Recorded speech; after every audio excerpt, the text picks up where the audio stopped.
You are a Roman soldier in the stone latrine at Vindolanda. Hadrian's Wall. It is early morning. The water channels beneath the bench are flushing last night's waste out to the drain. The man next to you hands you the stick. A damp sea sponge is tied to the end. You use it, you rinse it, you hand it back. That sponge, the xylospongium, is one reason the Roman army on Hadrian's Wall had higher intestinal parasite infection rates than the Britons they had been sent to subjugate. Not lower, higher. For 200 years, we have told ourselves that Roman hygiene was revolutionary. The flushing latrines, the aqueducts, the bathhouses, the medical corps. A system so precisely calculated that the legions were supposed to be cleaner, healthier, and better protected against disease than any army in the ancient world.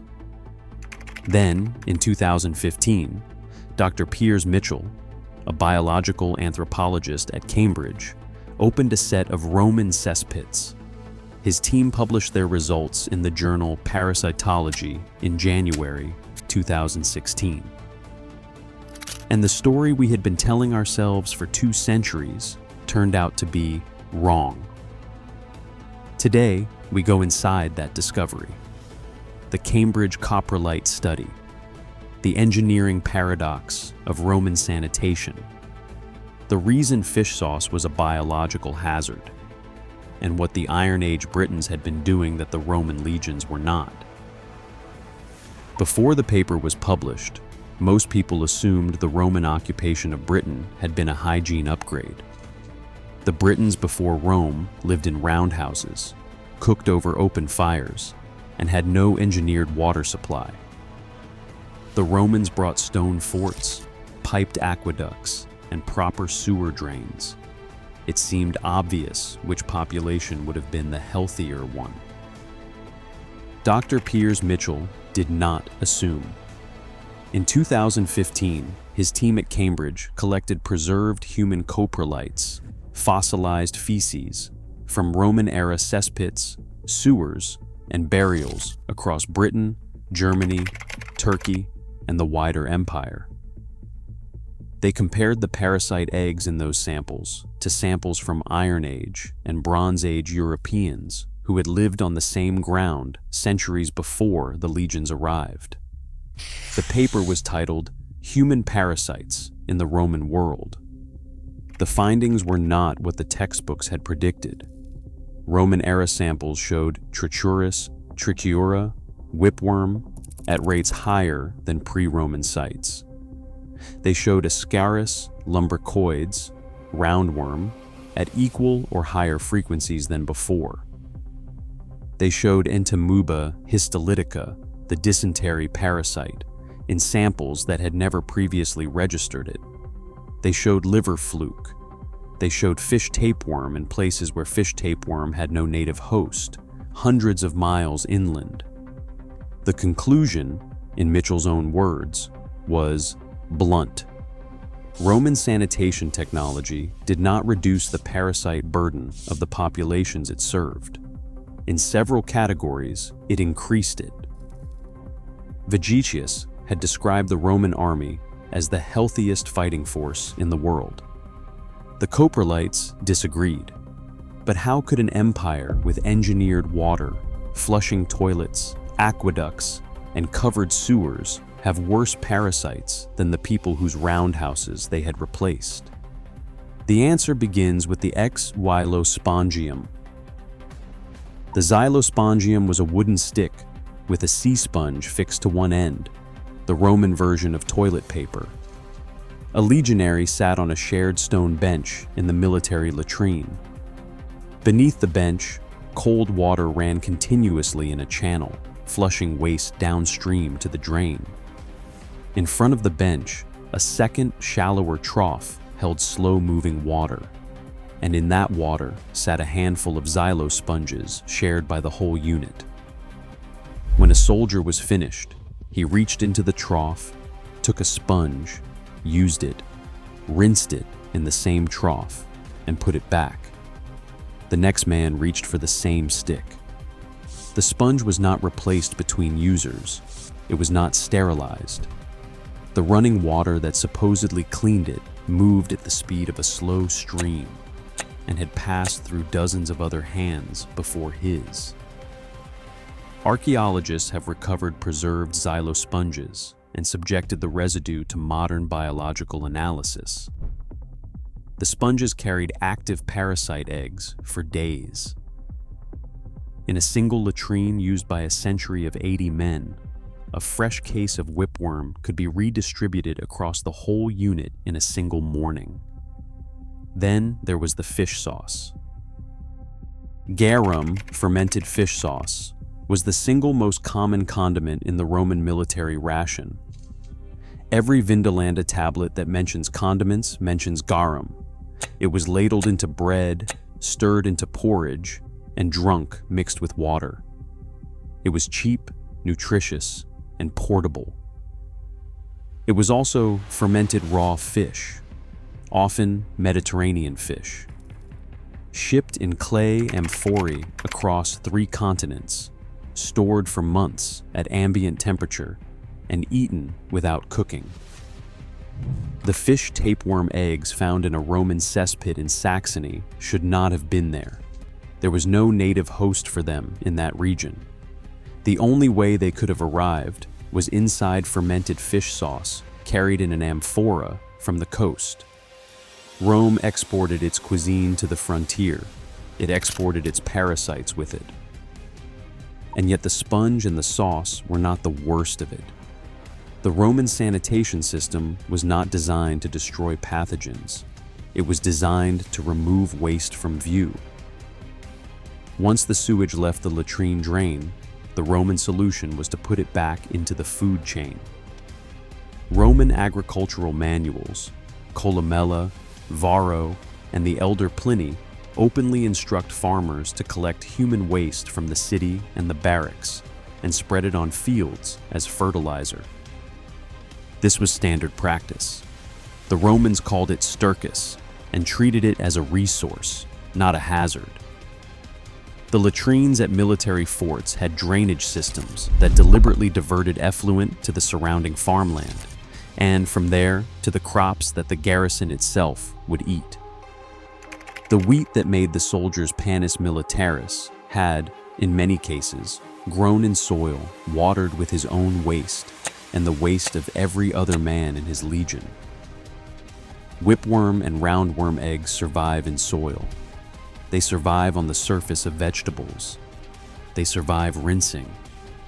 The life cycle closes the moment the vegetable is eaten.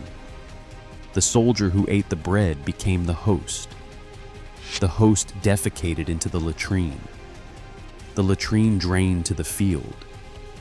The field grew the wheat. The wheat returned to the soldier. This was not a flaw in the system. This was the system. Iron Age Britons did not build flushing latrines. They also did not run their crops through their own cesspits. The parasite pathway that the Roman army had engineered into its own infrastructure simply did not exist for a Briton living in a roundhouse on a hill. When the legions arrived with their aqueducts and their drains and their organic manures, they imported a closed-loop parasite cycle that had not previously been on the island. Here is the statistic that nobody wants to quote. Across the Mitchell dataset, Iron Age British samples showed whipworm and roundworm infection rates measurably lower than Roman-era samples from the same geographic areas. Add fish tapeworm and amoebic dysentery, and the pre-Roman Britons are the healthier population by every parasitological measure the study could isolate. The Roman soldiers on Hadrian's Wall were more worm-infested than the Britons they had been sent to subjugate. The Greeks, who Rome admired and imitated, also had lower documented parasite rates. Hippocrates and later physicians wrote about gutworms as a routine clinical problem, but the evidence from Greek cesspits is thinner on whipworm than the Roman equivalent. Crusader sites in the Levant, 900 years later, with none of Rome's sanitation engineering, returned results closer to Iron Age Britain than to Roman Gaul. The variable was not technology, the variable was the loop. Iron Age people used middens. The waste went somewhere that was not the food. Greek city-states had a similar culture around cesspools and dedicated farming plots. Crusader camps simply moved before their own waste could catch up to them. The Romans alone engineered a permanent, high-throughput, closed-loop reintroduction of their own effluent into their own bread. And they did it across 3 continents for 4 centuries at industrial scale. Every legion on every frontier, every season for 200 years. The same engineering ambition that built aqueducts carrying snowmelt from mountains to cities, the same ambition that flushed 50,000 men's waste out of a marching camp every morning, is the ambition that put the waste back in the field and the field back in the kitchen. So how did the army fight at all? A Roman soldier infected with chronic whipworm is not a well soldier. The textbook symptoms are abdominal pain, iron deficiency anemia, chronic fatigue, and in heavy infections, rectal prolapse. Roundworm is worse. It can migrate to the lungs and liver and cause pneumonia or fatal intestinal blockage. Giardia and amoebic dysentery could be legion-ending. One outbreak of dysentery on campaign could take a cohort off the line for weeks. The evidence that this was happening is not theoretical. Galen, the imperial physician, wrote extensively about worms in soldiers. Celsus listed herbal remedies for intestinal parasites in his medical encyclopedia. The army's valetudinaria, the field hospitals, kept stores of wormwood, santonica, pomegranate rind, and garlic. Wormwood especially. Artemisia absinthium, the plant the drink takes its name from, is a natural anthelmintic, and its distribution in the Roman military medical supply is strongly correlated with frontier forts where the parasite load would have been highest. The army knew. The physicians knew. The system was not fixed because it was not the armies to fix. It was the civilizations. You do not re-engineer 1,500 years of Mediterranean agricultural practice because your legionaries are anemic. And yet the legions still marched, they still built, they still fought and won. Because discipline was the lever Rome could pull, and biology was the one it could not. A partially parasitized army operated at perhaps 70% capacity. A partially parasitized army with a valetudinarium behind it, a rotation system, 3 months of grain supply, and officers trained to recognize anemia still beat an enemy who was starving. Parasites were the invisible tax on the Roman military system. The army paid it and kept marching. And when Rome fell, the parasite load in the Western Empire did not immediately drop. It took 3 centuries. The abandonment of the latrines, the collapse of the fish sauce trade, the return to subsistence farming on the margins. Only then does the coprolite dataset show the parasite eggs begin to recede. The Roman pipes went silent. The fields stopped being fertilized with human waste. The sponges were thrown away, and the worms followed the empire into the ground. The xylospongium seems small, a stick, a sponge, a trough of water. But behind every aqueduct, every bathhouse, every marching camp built in 3 hours was a shared sponge, a jar of fermented fish, a field fertilized with the men who would eat from it. The Roman army did not win its wars because its soldiers were healthy. It won because its soldiers were reliable. And reliability, in Rome's hands, was an engineering problem, one that was solved at industrial scale, and whose invisible costs were absorbed quietly in the gut of every man who served. Dr. Piers Mitchell put it this way when the paper came out. Roman sanitation was very good at removing waste from the living quarters. It was not very good at removing it from the population. What surprises you most about this? Was it the sponge, the fish sauce, or the fertilizer? Let us know in the comments. And if you want more forgotten engineering secrets from the ancient world, the systems that actually kept empires running, and the ones that quietly ate them, subscribe. The next video goes inside the Roman military medical corps.